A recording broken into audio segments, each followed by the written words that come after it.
What's up, everybody? Welcome to another episode of Sandhill Road, the show where I talk to successful startup founders and their investors about the companies that they built and invest in.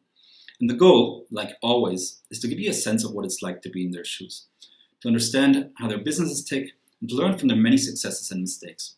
And today, I have the honor to announce my very special guest, Leo Polovets. Yeah, I'm excited to be here. Thanks, Rasmus. Who's a co-founder and general partner at Susa Ventures, one of the premier early-stage seed funds in Silicon Valley. And for anyone who has ever spent just a minute on VC Twitter, Leo really needs no introduction because he's crushing it on there. And in this session, we will even drill into some of his previous tweets and get a personal flavor which did not fit into 280 characters. There is a lot of value to just being positive where you don't really expect anything in return from any person, but sort of the more seeds you plant, the more good things will happen to you over time. Before starting Susa Ventures, Leo gained more than 10 years of experience as a software engineer, which is why his personal blog is also called Uncoding VC. And his experience ranges from really pre-seed small startups to scale-ups to really big tech.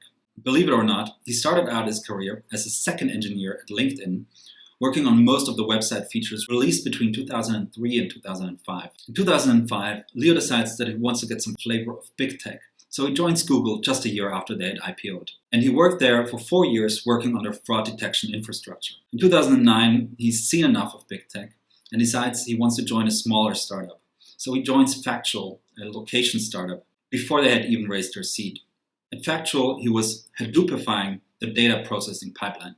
So fast forward in 2012, Leo's friend Eva Ho asks him whether he wants to join her and two friends in starting a new venture firm as their technical partner, and Leo jumps for it. They manage to raise a small 25 million seed fund from which they make 41 investments. Of these 41 investments, there are 4 breakout companies including Andela, LendUp, Flexport, and Robinhood.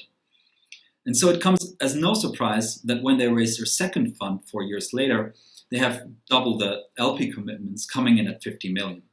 And then most recently, last year, they managed to raise 2 new funds, a third generation of their flagship fund, which came in at 90 million. And in addition, they raised another 50 million for their first opportunity fund. The firm's thesis, which Leo will unpack a little bit for us in this session, is around so-called compounding modes, such as proprietary data, economies of scale, and the good old network effects. But I would say, let's hear it from Leo himself, and let's jump right in.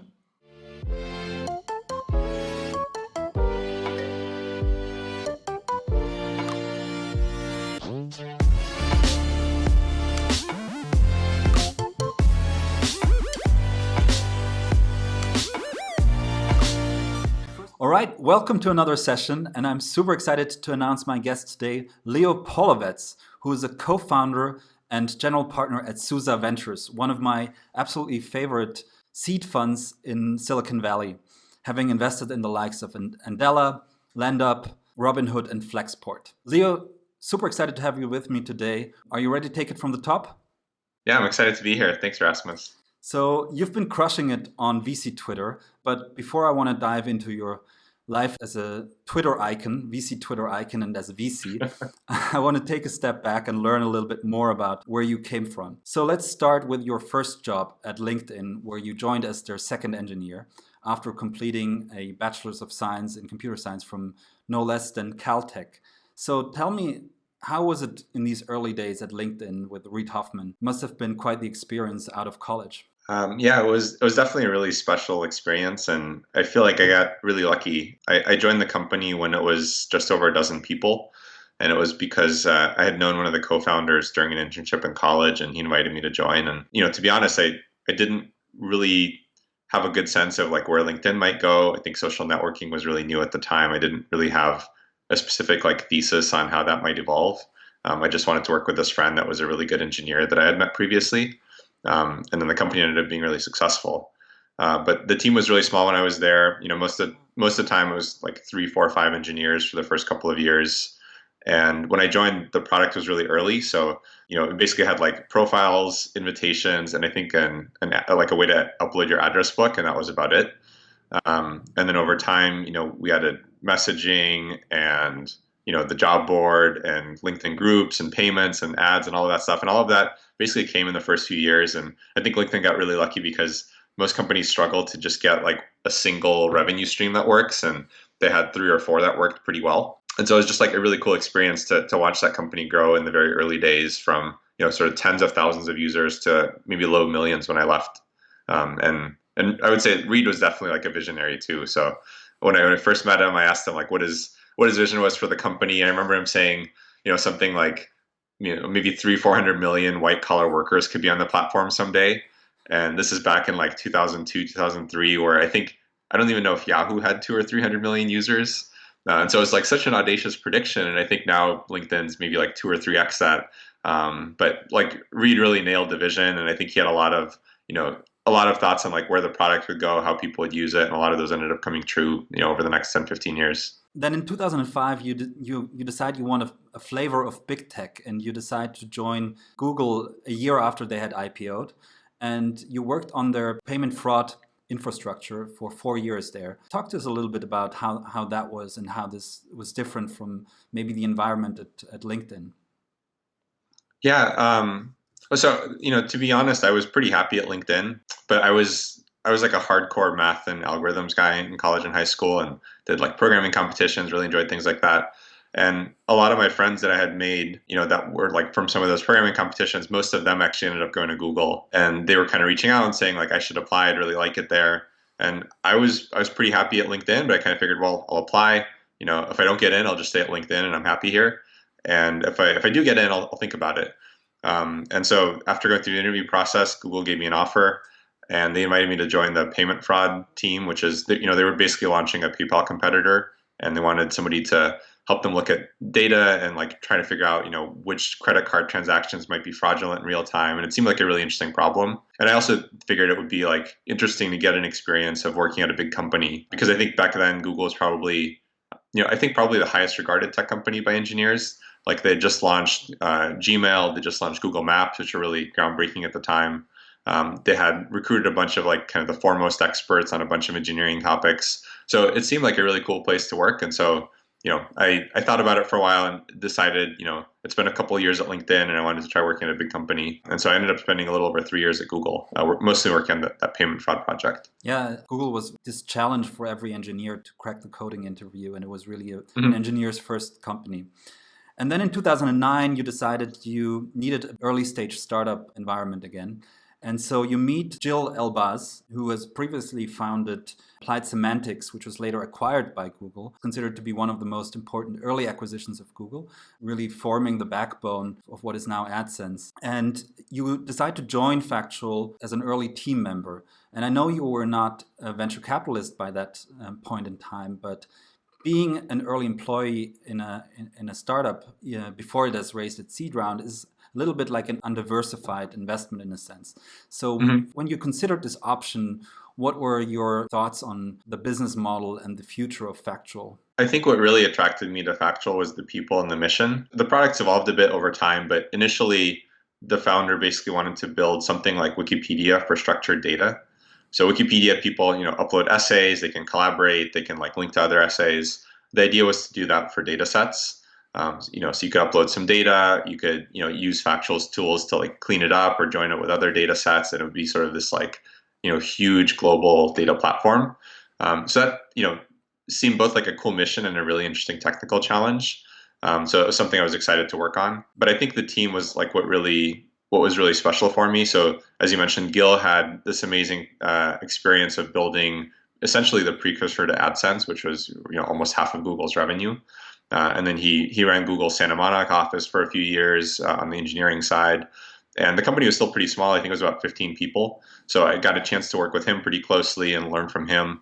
My boss was also like, my direct boss was this guy, Tim. He's like one of the smartest people I ever met. He was, I think it was like a world math Olympiad, silver medalist or something in high school. So like the caliber of people is just really top notch. And I would say just, looking back, a lot of the opportunities I've ended up taking or not taking, when I end up going all in on something, it tends to be where I'm really excited about the mission or the people, where, even if financially something ends up not working out, I still feel like I had a really good experience. I learned a lot. Like I kind of grew as a person. And then also I look a lot at the opportunity costs, where I think, for example, like coming from Google, I could probably have gotten a job at Facebook, or maybe a couple years later, Twitter. But I think there's always companies like that around where, at any given point, like if I had wanted to apply to a big company, if I applied to a couple of them, I'm pretty sure I could have gotten into at least one.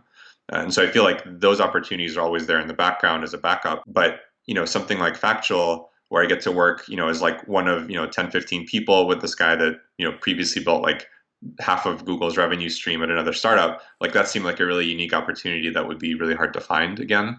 So I really jumped on that. Yeah, it makes a lot of sense.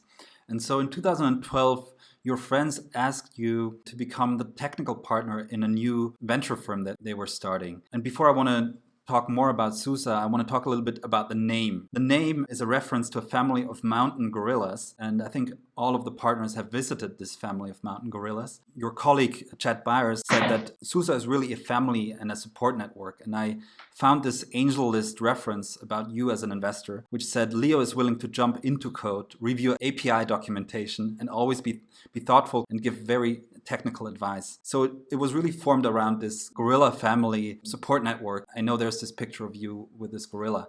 I'm intrigued. Yeah, well, I mean, so to be quite honest, I think there were four partners initially, and when we first got together, most important thing for any company is like instead of doing real work, you start thinking about what should our name be, like what should our website be.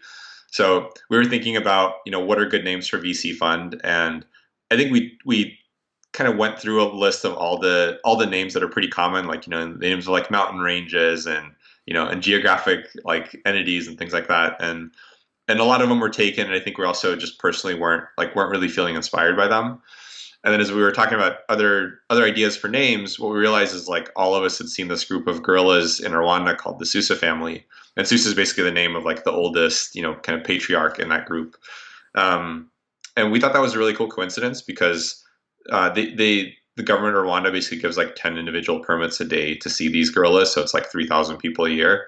And so the fact that, several of us had seen them independently felt like a pretty neat coincidence. And we would also really like that these gorillas have like really tight family groups. Like, they grow up together for like decades. They help each other, support each other. And we thought that was a good way to build a venture fund as well, where it's less of a, like an investment portfolio or a set of like one-on-one financial transactions, and a little bit more like a community or a family where, everyone tries to help each other. Everyone tries to like, advance everyone else's like ambitions in the family and help them out when they're struggling. I really like the name. And so your original plan was really to join the group for maybe 6 months or a year, and then later start your own startup. The experience as a VC you mentioned was something that was really humbling for you. And you had this analogy to the NBA that when you play with your friends in your hood, you feel like you're on top and you're really crushing it. And then you spend a day playing in the NBA. It's a really humbling experience. Talk to us a little bit about this. Yeah, so like you said, I originally thought I'd maybe do venture capital for a year. I actually had never thought about joining it. It was an opportunity that came up because one of my friends was starting the fund, and like you said, they wanted a technical partner on the team. And my goal was actually, so I'd been at LinkedIn and Factual at roughly the 15 to 50 person stage of both companies. And I had some ideas for businesses I wanted to start, but I felt like I didn't really know anything about, what does it take to build a company when it's, 2 people or 5 people. And so I wanted to learn more about that. And so when my friend Eva invited me to, try out joining Susa, or it was, the angel group that was going to become Susa, I got really excited about that because I figured, hey, I could spend a year on this.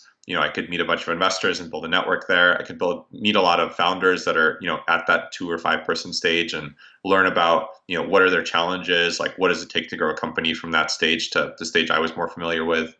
And so that was the initial goal. I thought I'd maybe do this for about a year. And then I'd go back and then maybe I'd start my own company. And I would say in that first year and a half, I met some just like really amazing founders. There's people like, there's Jeremy Johnson at Andela, for example, and that guy is basically like a walking TED Talk where you listen to him for like 10, 15 minutes and it's just so inspiring. And you're like, I want to drop everything and go work for him and like help him build his company. Or, maybe like Ryan Peterson at Flexport, which, he's just like, he has so much ambition and vision where you talk to him and you're like, that, Flexport's going to be $100 billion company. And like, I want to be a part of that. And so when I met those people, I was like, they're really good at this. I think I'd be okay, but I think I wouldn't be at that level. And so it really gave me, made me pause in terms of like whether I wanted to be a founder. And I think around that time, I was also feeling like Susa is actually a little bit like a startup where, obviously it's a fund, it's a very different kind of business, but we're still doing a lot of company building like things where we're recruiting, we're trying to think about like what's our mission, like what's our place in the market, how do we differentiate, like what kind of products do we have, for founders. And so that was like pretty fun to think about that stuff and a lot of fun to meet with like great founders and work with them as they build their companies. And so, I think after a year and a half, I realized like I actually didn't want to start a company anymore. I just wanted to work on Susa for a long time. Yeah, that's super So it's been interesting. about 7 years now. So I used to work for an institutional LP, so I want to talk a little bit about fundraising. So you managed to raise a first micro fund, a 25 million micro fund, out of which you made 41 investments. And of these 41 investments, you had 4 breakout companies, Andela, Flexport, Robinhood, LendUp. And so one dynamic that you often see is these companies that manage to raise much larger rounds, you can mark up the deals really quickly. And so you get a pretty good TVPI, although the unrealized portion is still pretty high. So talk to us a little bit how you think about these dynamics. Let's say Flexport had delivered really good metrics, but didn't raise such large rounds, how this would have fed into your fundraising process for the follow-on funds. Yeah, it's fundraising and venture capital is definitely a very interesting industry because essentially you're sort of being graded on what you did, 5 or 7 or 10 years ago. And I think in a lot of other places, it's sort of a crazy thing to think about, to think about careers that way, right? Which is like, hey, Erasmus, like you were a great, software engineering intern 7 years ago. Do you want to be my director of engineering, right? Like people don't really think about things like that. It's more of a progression. And here there's less progression. There's just like this like 10-year feedback cycle. And over time, people are looking for proxies like which companies have raised follow-on funding or how far along they are. A lot of your success or failure in fundraising ends up being, how good do the early companies you invested in seem? And we got pretty lucky because we did invest in like Flexport and Robinhood basically in the first like 12, 15 months of Susa. And to your point, they raised a lot of money pretty quickly. And so I think that made our fund look pretty good on paper. I think even if they hadn't raised, people still look at other proxies for success. So like it could be number of employees, right? Where, if you raise $2 million and then even if you haven't raised more, but your company is now like 200 people, presumably you're doing something right. Because like, and maybe even better than if you had to raise to get to 200 people, because you don't get to that kind of scale unless your business is really working. But people looked a lot at like who were the follow-on investors, who do we co-invest with, kind of how hot some of those companies are, just in terms of like kind of the buzz in Silicon Valley, and that really helped us raise our next fund. So I think we feel very fortunate about that. Yeah, for sure. And so let's talk a little bit about the Susa thesis, which is around compounding moats. And I want to unpack this a little bit and really go back to the basics. What are moats and why are they important? Fundamentally, a moat is a sustainable competitive advantage. And those competitive advantages are usually things that either let you have lower costs than your competitors or they let you create more value than your competitors. And then the sustainable part of that sustainable competitive advantage means it's like hard to copy. Some of the really common ones, brand can be a moat, right? Like, because, if you have a really good brand like Apple, you could maybe charge a lot more for the exact same device than, an Android phone or Samsung. You have data network effects. So somebody like Google has a lot of data on search queries and search results and what people click on. And so that lets them create a much better product than somebody that maybe has a good search algorithm, but like no data to really train it with. There's things like network effects. So that's often for like LinkedIn or Facebook. Like the bigger the network gets, the more valuable it is to each user. And so even if somebody has a better product, like it's hard for them to get started and compete against you.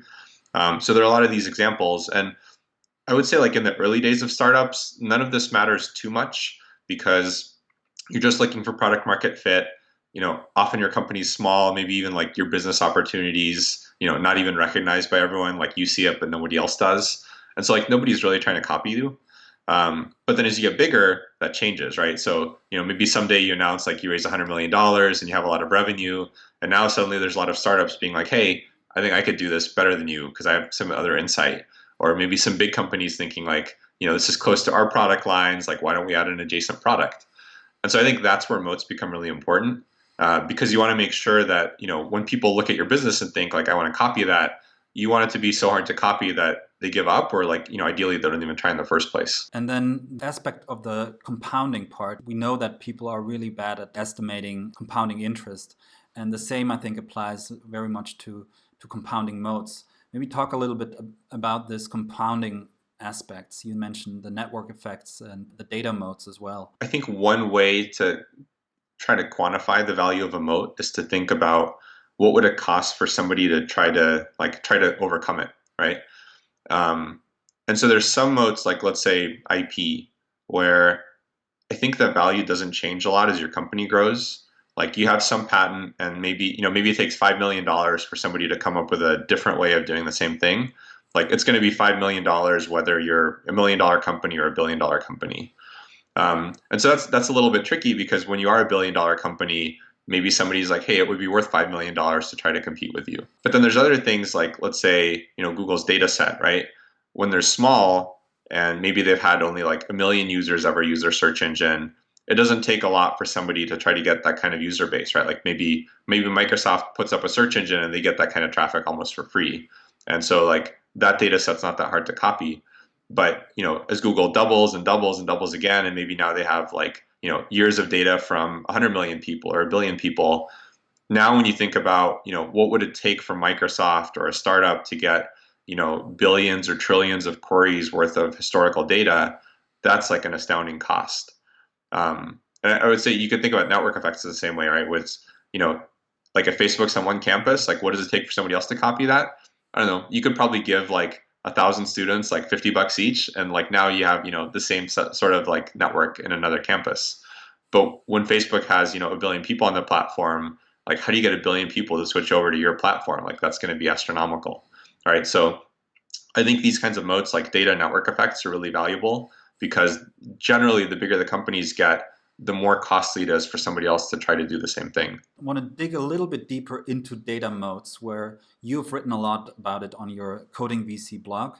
And I want to push you a little bit here. Martin Casado from A16Z has written this, The Empty Promise of Data Moats. And when you wrote your articles in 2015, I think it was, you were quite optimistic about data moats. And I think the argument that Martin Casado is making is that there's sort of a threshold utility for some data moats. Let's say credit scoring, for example. If you have some credit data and you pre-train a model, you sort of get to a point where additional data is not creating as much defensibility. Maybe talk a little bit about these different aspects. Sure. Yeah, it's been a while since I read that article, but I remember it being pretty interesting, and like provided a lot of things to think about. I mean, maybe stepping back, I would say I think moats only matter if you have some like a business and a product worth defending, right? So if you think about like moats in like the literal castle sense of like building a moat, like you could put a moat around a trash pile, and like no one can steal your trash, but like nobody really wanted to, so it's not really valuable. And so I would say, like on the topic of data moats, I think one area people get stuck sometimes is they pursue the data set versus trying to figure out like how to create more value and build something great.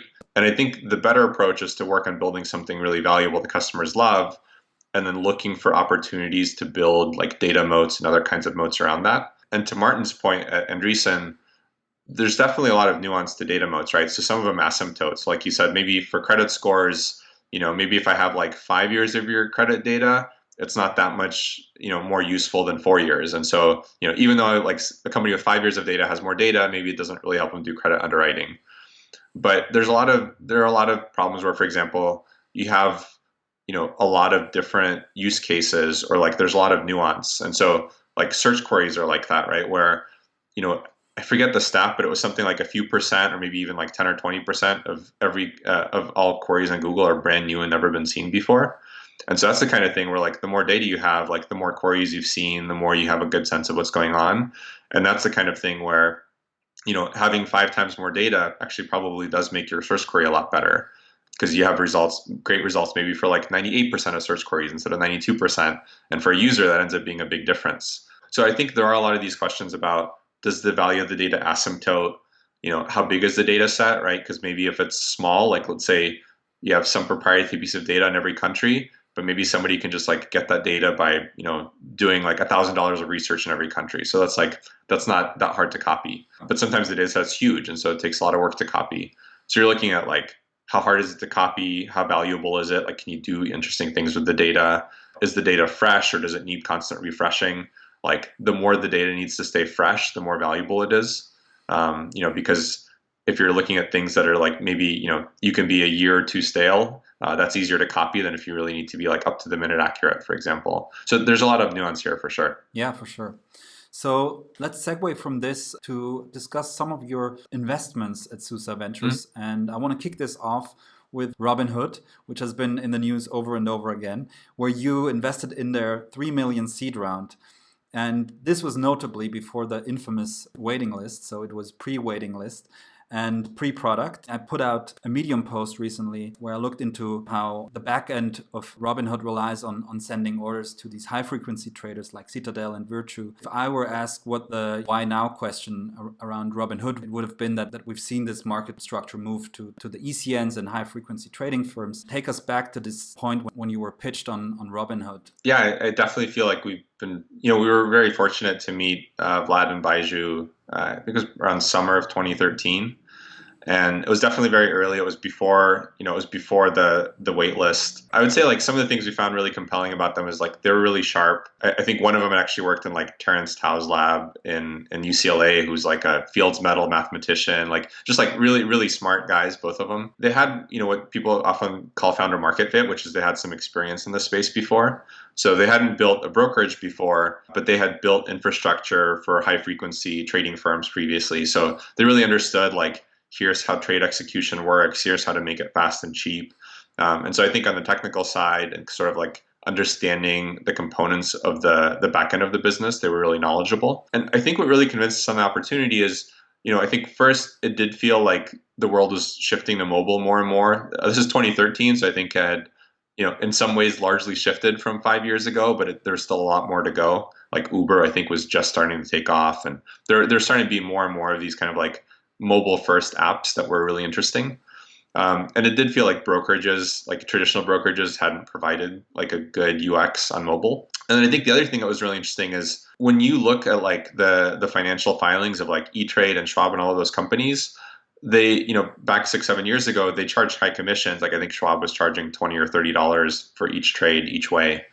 And I think as a consumer, it's easy to think like, oh, like these are high fees. The cost of trades are probably pretty low. This must be how they make the revenue.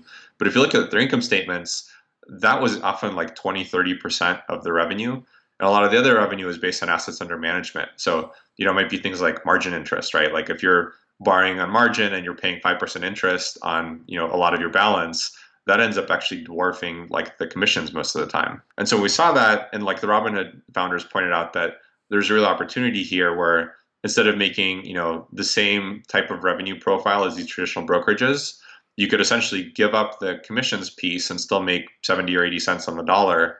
But now you have like a really awesome customer acquisition channel because you have a mobile app, it's free, you can trade for free, whereas like everything else costs $10 or $20 a trade.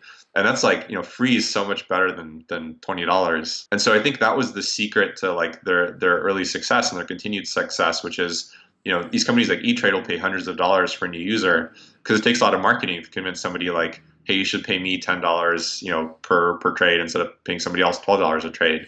But when your offer is free and the UX is really good, and I think like people really like the brand, the customer acquisition is essentially costless. And so that's been like the key to their growth. And so they've managed to accumulate, I think, over like 10 million accounts now over 6-7 years. And that's actually more than E13 at this point, which is pretty exciting. Yeah, it's a super impressive story. And let's move on to another investment of yours, Scalar. And I remember you put out this post on the Coding VC that you were originally hired for doing technical due diligence at Susa. And in this blog post, you said that basically there's no point of doing technical due diligence. And so Scalar is a unified observability and log management platform, which sounds super technical. And I want to push you whether or not your technical background played a major role in making this investment and being on the board of this company.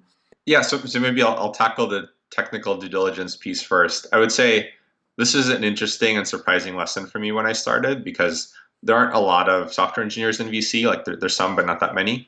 And so my partners and I really believed that me being on the team would be useful for us being able to really look at the tech side of companies more and really like evaluate them on their technical merits. And within a few months, I think we sort of figured out that that was a broken thesis. Essentially, first, I think seed rounds move really quickly these days. So there's often not an opportunity to meet with the founders and then also meet with like their engineering team for a few hours, because things are moving fast. And also, if other firms are not asking for that level of like engagement and they'll write a check after a meeting or two, it's hard to say like we'll write a check after a meeting or two plus also taking a few hours of your engineering team's time. So that was one aspect. I think the other aspect of tech due diligence was also like in the early days for seed stage companies, the code is often not designed to be like the best code. It's more like what's the fastest thing you could build just to get a product to market.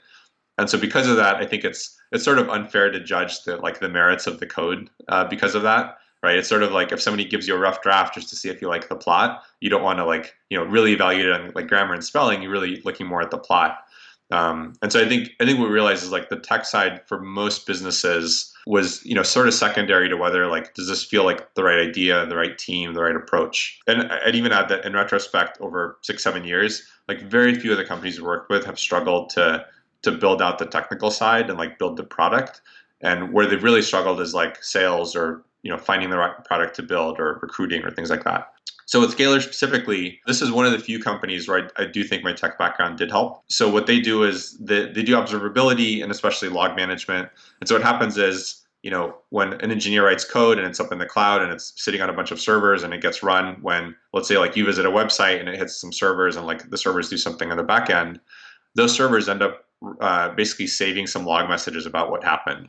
So it'll be like, oh, like Erasmus logged in. It was 12:15 p.m. He clicked here. This happened. We like read this in the database, and that's really useful for eventually, like let's say you have a problem and like the website crashes for you. The engineer has to figure out what happened, and so they look at these log messages. Maybe they look at some metrics about the servers to see if like they were under load or something special happened. There's tools for that like Sumo Logic and Splunk, and I think Datadog just went public that's in that space that's doing really well. And what's interesting is these tools are generally siloed. So maybe you have like metrics in one place, you have the server logs in another place, you have other types of tools in different areas, and like none of them are really connected. And this is something I'd seen at Google where there were a bunch of, when I worked at Google, there were a bunch of great developer tools.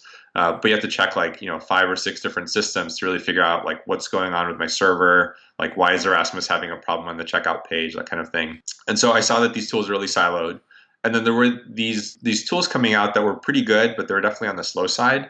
And I think they just like didn't scale super well for a world that was moving into like AWS in the cloud. A lot of these I think were actually like on-prem installations where like you buy the servers, you install the tool, like you buy a license. So when I met the founder of Scalar, I thought his approach was really interesting. He had actually come out of Google. He had seen the same tools. He was like a world-class engineer. He had built this program called Writely with a few co-founders that eventually Google acquired and turned into Google Docs. So he essentially built like, the world's most successful like collaborative editor. And then he was at Google. He was working a lot on the infrastructure. He was like a really great algorithms engineer. And so he seemed like the right person to build a really good log management platform, which is essentially a platform that stores logs and lets you search them really quickly. And then because this was built in the era post AWS instead of pre, the search ended up being like 10 to 100 times faster than existing tools. And that was the thing that like really sealed the deal for us, because as an engineer, if I'm trying to debug something and I do a search query where I'm like, okay, what happened on this server for this user? And it takes like 3 minutes to get a result. That's a really slow process. And maybe I find out like, oh, the search query is a little off. Like, let me try it again. And it's just like, it's really slow. I tend to like hate the tools. I don't use them that much. But with Scalar, when it's 100 times faster and it takes a second instead of 3 minutes, it's just like such a game changer for engineers. And so that was the product we invested behind about, I think, 6 years ago. I worked with the founder Steve for a while. He found a CEO with more of like a business and sales background to take over the business side about a year ago.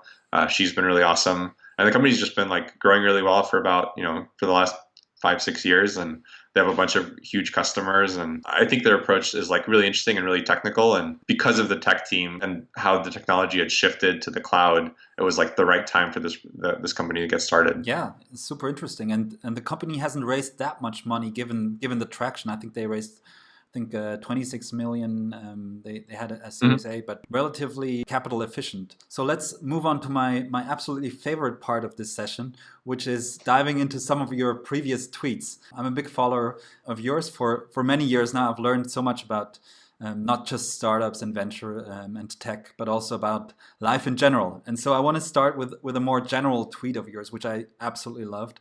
And it's about reputation. You tweeted there, and I want to read it out. I'm still in the early stages of building a reputation, but here's an algorithm that I think is working. First of all, meet lots of people. Secondly, be helpful to as many as possible.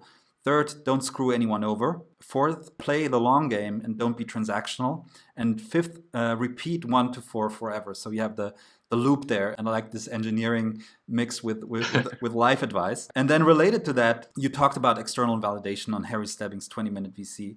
You mentioned there that a lot of people in the Valley over-index on warm interests, and that you are one of these fewer investors who respond to cold emails and who are open to that kind of deal flow. And I think it's related to this building a reputation and being open. Talk to us a little bit about this refreshing and unorthodox social protocol that you're following. So I think venture investing is really interesting because in traditional investing, maybe you make 100 investments and, on average 50 go up and 50 go down. But if you're good, maybe like 55 go up and, 45 go down and you're a good investor. With venture, like you get all of your returns from 1 or 2 investments. So you might make 100 investments and there's like 2 that are, 80% of your returns. And I found that, kind of working with people and trying to help people is the same, where there's a lot of value in almost like serendipity and just like the law of numbers or the law of large numbers where, maybe 50 people ask you for advice or a favor or something to help with and you help them. And maybe like 40 of them you never talk to again. And, 5 or 6, maybe they ask you another question. Maybe they like do a small favor for you in a year. But there will be like 1 or 2 or 3 where, it almost feels life-changing where you're like, oh, this ended up being a founder I worked with for many years, or, or this person like really helped me through, like think through some challenge at work. And so I think there is a lot of value to just interacting with a lot of people and being positive where like, you don't really expect anything in return from any person, but sort of like the more seeds you plant, like the more good things will happen to you over time. And so I really believe in that. I think a lot of, whatever success I've had has come through that to a large extent. And then in terms of warm intros, I think for me, this is just sort of like a first principles thought, which is, with warm intros, you're basically trying to like, you're only talking to people that have an in or like have established themselves. But a lot of people that are really successful, like at some point they started out from scratch, right?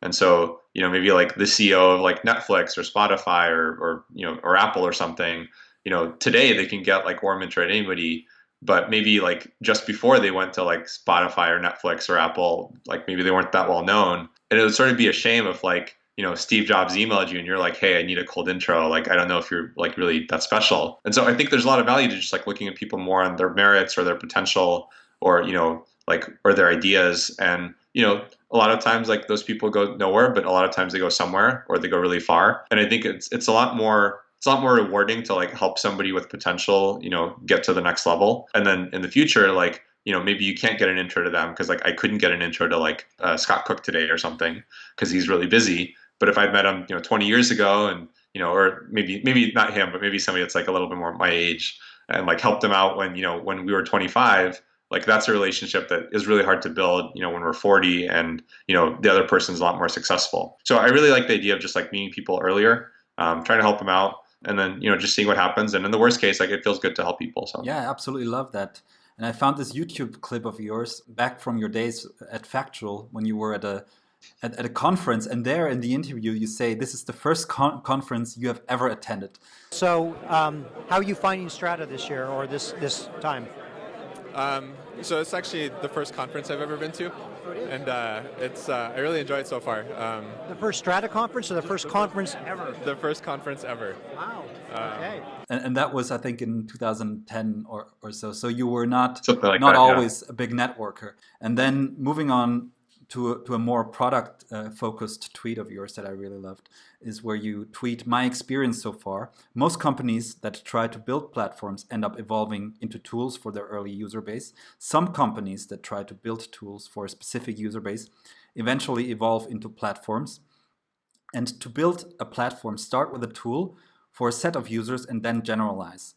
And this reminded me really, Chris Dixon, come for the tools, stay for the network post. Talk to us a little bit about this idea of coming for the tools and staying for the network. Yeah, I mean, I would say a lot of it comes down to like it's really hard to sell things to people when they don't realize they need them.